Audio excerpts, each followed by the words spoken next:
We are really fortunate to be a part of the study. It is being funded through NOAA, and it is a stormwater adaptation study. So really the overarching goal is to look at stormwater adaptation issues and helping our communities adapt to not only existing land use changes and precipitation changes, but future projected changes in both land use and precipitation. So we're excited to be involved. We are also lucky to have two of the principal investigators on the study here. We have Michael Simpson. He is the chair of the Department of Environmental Studies at Antioch University in New England. And we have Jim Gruber, who is the, okay, now I'm gonna, this is really long. Okay. He's a worker bee. Okay, he's a worker bee. He's also the director of the Resource Management and Conservation Program and the Sustainable Development and Climate Change Program at Antioch University in New England. So we're excited to have both of them. And the other principal investigator is Latham Stack. He is with Syntectic International, and he could not be here tonight. We have another set of work group meetings next week, and he'll actually fly out for those. So we get these two tonight, and next week it's Latham. So we're really excited that they flew out to join us today. We have a lot to get done tonight. I just want to point out we have a newsletter. Hopefully everybody took a copy. If you want more information on this study and the particular points of and the objectives of the study, you can go to the newsletter. Also, the website. We have a website at minnehaha.org that has a page dedicated to the study with a lot of information. So what I'm going to do is just really briefly, I'm going to just provide a kind of a brief overview of what we're going to do tonight, and then I'm going to turn over to Michael Simpson. He has some data hot off the presses. He's working actually, there's two components to the study. One is a technical component. He is actually involved in that, as well as Latham Stack, and then we have the outreach component, which we are heading up under guidance with Jim Gruber. So what we're doing is taking these two components of the study and putting them together and creating what we call a framework for adaptation planning for our communities. And the information we get through this process tonight and through the technical work that's being done by, I should mention, the University of Minnesota. Trisha, where's Trisha? There you are. Trisha Moore is actually our modeler, our supermodel here. She's doing a lot of the modeling work. So she's in John Gulliver's lab. I apologize. But anyway, so what we're doing is right now we're involved in the stakeholder input process that is going on in conjunction with the technical processes. So what we're trying to do, we had a forum in the spring. How many attended that forum? Okay, so a lot of you. Okay. Out of that forum, we had identified priority, what we call adaptation objectives that we wanted to get more information on through a stakeholder input process to help inform our communities at the end of this study. So I'm just going to skip through this. At that forum, what we did was we actually asked a series of questions, and we had participants break out into groups, and we identified different adaptation objectives. And through that process, and again, there's more information online and also in the newsletter as far as the particulars that came out. But through that process, we identified 4 work groups. And so those 4 work groups are working on different aspects of adaptation. The first one is education and outreach. This came out as a really high priority topic that people were concerned about and feel like we need to come up with some strategic planning as far as how to facilitate education and outreach to policymakers, to developers, to other stakeholders, to the public, to raise awareness about climate issues and precipitation changes in infrastructure. The other work group was land use planning and policy. That work group really was looking at what kind of policy decisions do communities need to make to really adapt to changing conditions, both in land use and precipitation, and then also how to communicate those needed changes in land use planning among the stakeholders. The third one was stormwater infrastructure, both gray and green infrastructure, and also low impact development. And this came out as another priority topic through that forum when we had the work group process through that forum. And this is looking at identifying strategies to assess current infrastructure and needed upgrades, also looking at impervious surface disconnection. Stormwater reuse came out as an important topic. Also vegetative cover, how do we maintain vegetative cover to reduce runoff? And then also, again, communicating those different options to policymakers, to developers, and other stakeholders that are involved. And then the fourth one with sustainable funding for stormwater infrastructure. Funding is always the most critical need. It's always the most difficult to deal with. So looking at funding needs, both immediate and long-term, what kind of funding options do we need to think about to help our communities planning for the future? So tonight, what we're doing is we are focusing just on the first two topics. So it's the education and outreach and land use planning and policy. Next Wednesday will be infrastructure and then funding. So I hope everybody, encourage you to come next Wednesday. Actually, it's not at this location though, it's at the Minnetonka Community Center. So, and we'll send out more reminders to everybody who's here. We have your email, so we'll send out information. So with that, we have, let me see. Okay, so I think I'm going to turn it over to Michael. So he's going to provide some of the technical information, and then we're going to hear from Jim, and he's going to outlay the process that we're going to use to basically get your input and your feedback with regard to some of the stuff that we're trying to do. And he's going to explain a lot more when he speaks. So keep that. You don't want this? Okay, thanks. I'm not high tech because I always turn the thing off. I know the people who were here earlier at the first meeting. It basically sort of gave an idea of what the structure of our research is, but I'll just go over it really quickly. Is that what we're doing is basically taking historical climate data, both real old, 1926 to 1955, and 1982 to 2012, and looking at how that precipitation is going to impact runoff and how runoff is going to impact the adequacy of the infrastructure that's in place. We also are going to be looking at, and this is much more on the west side of the area, in the Victoria area, we're going to be looking at land use, and basically how land use is projected to change, because that also increases runoff and basically will impact infrastructure. And then we obviously look at what basically, what is the actual infrastructure that is in place. And what we really want to know is what is the size of that infrastructure. Okay? And what we're looking at is what is this diameter of those pipes, in a sense, because the diameter of the pipe will determine how much water they can hold and when they start to back up. Trish has been doing a lot of work in John Gulliver's office, and basically we've been getting outputs as far as what we call runoff and peak flows, things going into the pipe.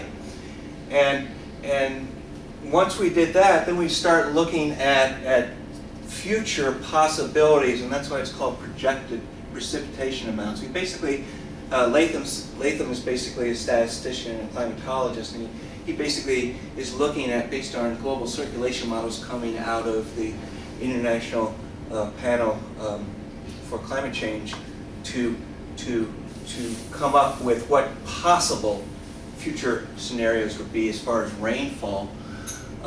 Then we would apply that to the system, and we could determine what the projected pipe sizing would be to get that stuff through and not have it back up. One of the things we do want to look at in our analysis is when we build out the landscape, what if we build out the landscape with lid required? And how would that mitigate the impact? And finally, we'll give a sort of a relative feel of what the cost impacts would be for different options of dealing with the excess volume, the volume that sort of ends up on the street. Okay? And hopefully not over the curb and in the basements. Okay? And so, just before I start, I just want to make sure that, what I'm going to be talking about is two concepts. One is the amount of precipitation, and thus the amount of runoff. Okay, so I just use this example down here. This is just so that we are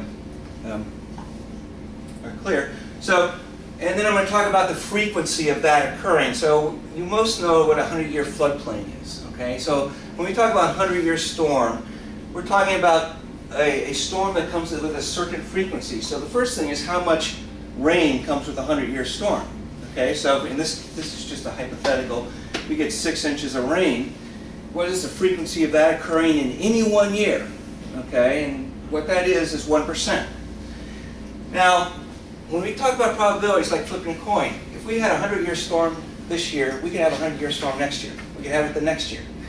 Ultimately, the frequency would turn out to be about a 1% chance in any one year to occur if you had enough data points.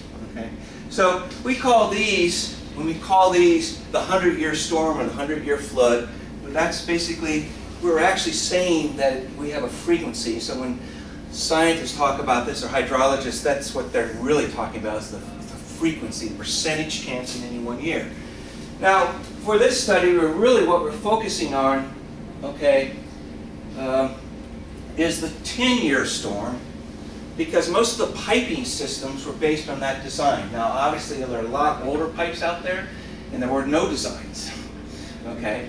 And actually, that design standard changed over time, but generally, a majority of the pipes are put in with a 10-year storm design parameter, which means in any one year, you have a 10% chance of having a storm like that. So we could look at all these return periods, but we're really focusing on the ones that the infrastructure was primarily designed for. Now, historically, what's happening? These are the return periods. This is a 5-year storm, 10-year storm, 20-year storm, 50-year storm. That means the 10-year storm has a 10% chance of occurring.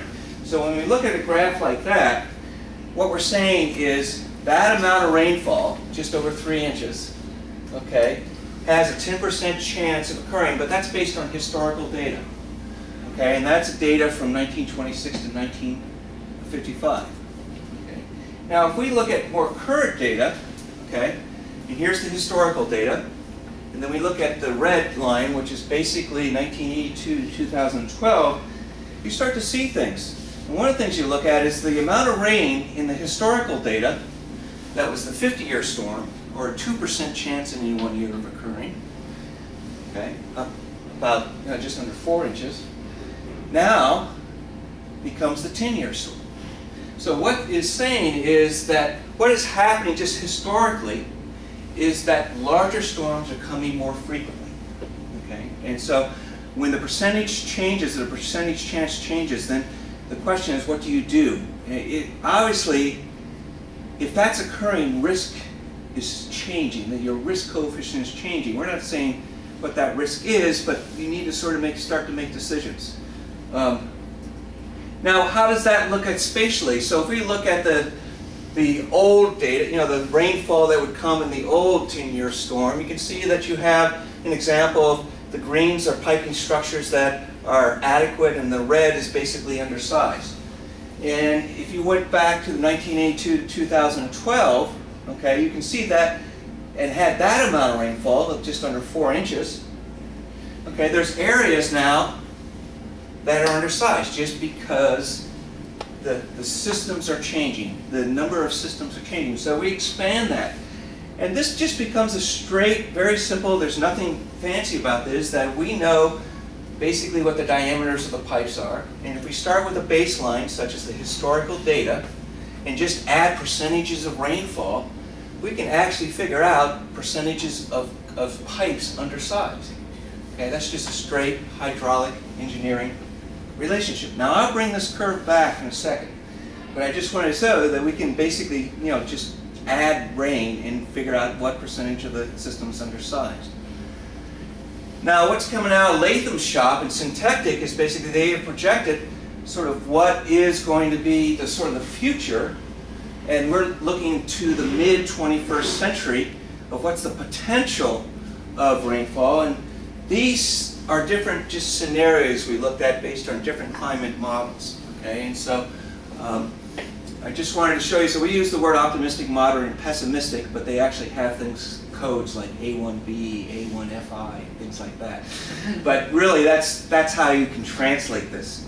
And so, if we look at the 10-year storm returns, okay, and this is 1982 to 2012. Okay, that's the amount of rainfall for a 10-year storm, 10% chance of occurring. You'll see that in the midst optimistic, you get an increase about 9%. Okay. If you go up and you look at the mid-century moderate chance, moderate pessimism or moderate optimism, I guess, you see that there's an increase of 32%. If you really go to the most pessimistic model we did, you see that there's a 162% increase in the 10-year storm. That is 10% chance in any one year, you're getting an increase of 162% increase for the most pessimistic. We're not saying which of these is the most likely, we're just giving you the range of what are possible based on climate models that are out there.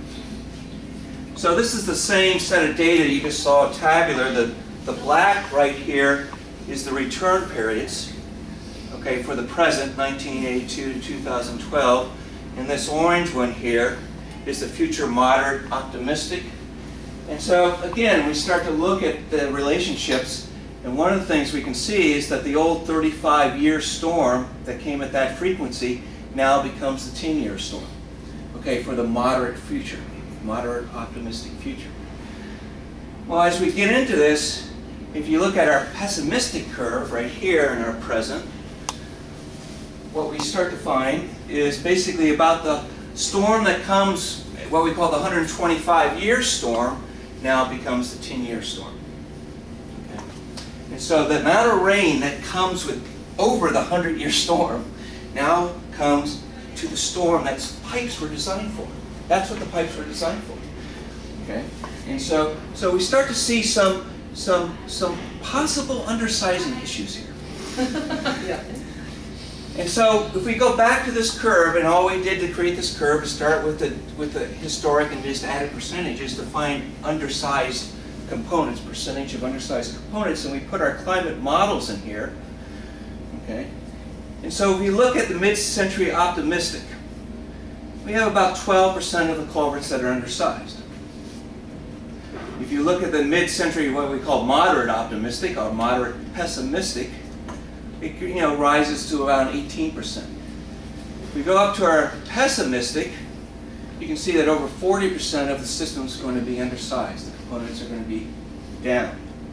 So if we look at this spatially, and this is just on the Hiawatha side of the study, the green is basically areas in which the components are, the capacity are there. They have been sized so they can take, in this case, the baseline, okay, 3.9 inches. The yellow is basically sort of just on the brink of causing a problem. Basically, the pipes are surcharged. That means they're filled. Okay, you can't fill them anymore, and they're going to start backing up onto the streets, but they haven't really done that yet. And the red areas are where actually you get street flooding, okay, based on the modeling. A quick question, in terms of street flooding versus basement flooding. Well, I'm going to get to that point, okay, because that's another part of the research we're going to be doing, okay. And so if you look at as you increase the inches, okay, and what you're really doing is looking at from optimistic to pessimistic, you can see that basically more and more of the capacity is going to be impacted by the increased precipitation, which means increased runoff. And I will answer your question, I promise. Okay. The other thing we're looking at is obviously land use. So on the Victoria side, on the Hiawatha side, you're pretty much built out. Okay? But on the Victoria side, you have potential of building out. There's places, and so this area down here is a lot of agriculture, okay, land, and then you basically, the red, you have areas with very high impervious surfaces, and then the mid colors are sort of mid-range impervious surfaces. But based on the, sort of the plan, the 230 plan that's for this area, and this area is projected to be one of the fastest growing areas on the west side, what you're going to do is as you build out, a couple things. You're going to change your vegetation cover, and that's going to impact runoff. You're actually going to change your soils because you're going to be compacting them or putting something on top of them, and you obviously are going to be increasing your impervious surface, okay, when you do that. And so as you build out, what we're going to do is figure out what the runoff is based on the land use here versus the land use there as you get more and more impervious surface showing up on the landscape. So continuing research, okay, what are we still in the process of doing? Well, in Victoria, we're going to do what we did for Hiawatha. We want to understand what the pipe's adequacy size is, okay, for the different future scenarios, as well as the baseline. For Victoria, we basically want to build out and find out what the pipe adequacy is. And then we also want to add a lid component in that build out to find out how that could mitigate the impact to the pipe adequacy. Okay. On the Hiawatha side, and to answer the question that came from the audience, there's street storage. When the streets flood, okay, there's actually a certain amount of area that can store water before they cross the curb and go into the basements. And so what we need to do is put take a laser, what's called LiDAR data, and basically figure out what that storage capacity is, so that we may actually have a fourth color there. You know, instead of just the green, yellow, and red, we may have green, yellow, red, and purple. And the purple is where it's crossed the curb and could be a potential impact to the neighboring residents. Okay, so we are working on that right now, and it's a great question to put in. And then finally, we want to project costs for alternative approaches to handling excess volume. That's the excess volume of water that we will project based on the scenarios. That is the water that is cresting the streets, or even just filling up the streets, and what it would cost to come up with different alternatives to deal with that. So we're a research in process, and the next time you guys gather, we'll have a lot more of this information together. This can't be done by one person. There's no one person who has this expertise. This is a team project. It's actually a team project that crosses the whole country. Okay, because we got researchers in New England, and we got researchers on the West Coast working on this, as well as a lot of work that's being done right here at the University of Minnesota. So that's it for now. Thank you, Michael. As Leslie indicated, this is a working group night for two working groups, A and B. No yawning yet. I was just getting some extra. We have cameras. This is the art time.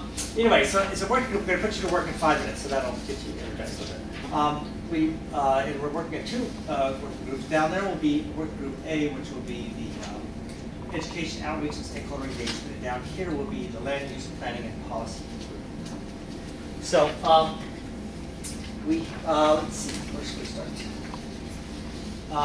Does everyone have on the tables the list of the objectives that we have that out?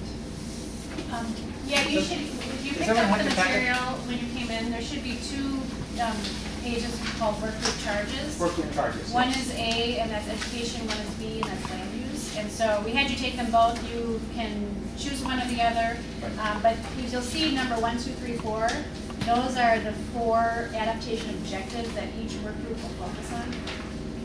So you'll need that information, so keep that handy. Yeah, and so on the work group A, you'll see 4 bullets right near the top. Those are the 4 objectives. And you see, same thing in work group B, you'll see 4 bullets of the 4 objectives for that work group. Does anybody need a copy? Any copies? Okay, now how many are here that would prefer working on work group A, which is the education, outreach, and stakeholder engagement? Raise your hand. Okay. So about half of you. How many are interested in working on land use planning and policy? Great, it's about even, good, because I like to break it in half as best we can. That's good. Okay. So we'll break it into 2 groups, and look, using those adaptation objectives, we're going to first have we're going to break up in each group will have 2 sub-tasks. And the first thing we're going to look at is what I'm going to call the barriers. Usually when you propose any public policy change, and this is classic New England, you go up in front of New England and you say, I propose we do this different in my town. And then you sit down. And the next 3 people, they come up and say, you can't do this because we don't do that way. It's going to raise taxes. It's going to, you know. So anyway, the first 20 minutes of tonight, you're going to come up with your group with some of the objectives. You're going to look at all the reasons why they cannot be achieved, the barriers, the challenges. Okay? And so here's an example. You'll have a sheet like this, and this is the first objective under, I think, group B, land use planning and policy. And it was incorporating changes in rainfall patterns into stormwater infrastructure design. And so, for example, type of barriers and challenge would be changing design standards required, predicting the future that's impossible. You know, all those things you hear at the naysayers. So you got to come up with all the lists why you can't achieve any of these objectives. And then we're going to swap it over, and you're going to create problems for the other group. You don't have to solve the problems you create, which is like this is the bottom line, right? Create problems and pass it on to somebody else. So we're going to pass that on to another group. And when you choose a group you want to work in, we're going to ask you to look at the objectives and choose a group that you're really interested in some of the objectives. Okay? Because we want you to sit at the table that has objectives of an area that you really care and interested in. And so read through the 4 objectives on each of these groups there. Okay? And that's the group you'll be working on solving. So we'll have tables. Each table will come up with problems, barriers, and then we'll swap them around to the next table. Once you get the swap, then you come up with potential approaches for resolving each of the barriers they identified. Okay? So at each table, we'll have one person, we'll have big flip charts writing down your different ideas for approaches, and we'll put those in sticky notes, and with the sticky notes, we'll then prioritize those at the end. Okay? Approaches are things such as strategies, tactics, solutions, all those different things that create problem solving. All right, and so for example, this is not a very good example necessarily. It's impossible to predict the future. Two different potential approaches might be adopting new pending state rainfall standards that reflect the current rainfall patterns. Another approach to this barrier would be continue to record and analyze rainfall patterns as supported by certain sorts of fees that are in place. Okay. So that's the process. And then we'll take all your ideas for approaches and we'll prioritize them using a bit of a grid. Let me see if I have that back here. It'll be a grid looking at the impact of each idea versus the feasibility of each idea. And we'll rate all of those. So we'll end up with about an hour, 20 minutes of hard work, a whole variety of ideas that are rated on what you think are most appropriate to move forward. Okay. And let's see, that's about it. Okay, so that's the work for tonight. Any kind of questions about the overall process? So we can clear what you get started. So one thing I just want to point out that this session of work groups is really on what can be done. It's kind of what we call it is what can be done. So that's the idea that we're trying to identify potential strategies that could be implemented. And then next session, which we'll talk about at the very end, it hasn't been scheduled yet, but that's more about identifying actual action plans to address what we're doing tonight. So this is the first step in the process, and it's a really critical step. So we're glad you guys have come. Okay, so what we're going to do, because we have a size that we think we could have, first group A, education, outreach, and stakeholders. We have on the left, those who are interested in objective 1 and 2. So look at your printout, objective 1 and 2, or this line sheet here, the other left. And those interested in working on objective 3 and 4 would be on the right. So the two tables come together. So we're going to put those two tables together. We're going to consolidate those tables. Now down here, if you're in land use planning, objective 3 and 4 would be down here, and 1 and 2 will put these tables together. All right, I'll get out of the way. Yep. So why don't we try to sort ourselves out? If you're one of those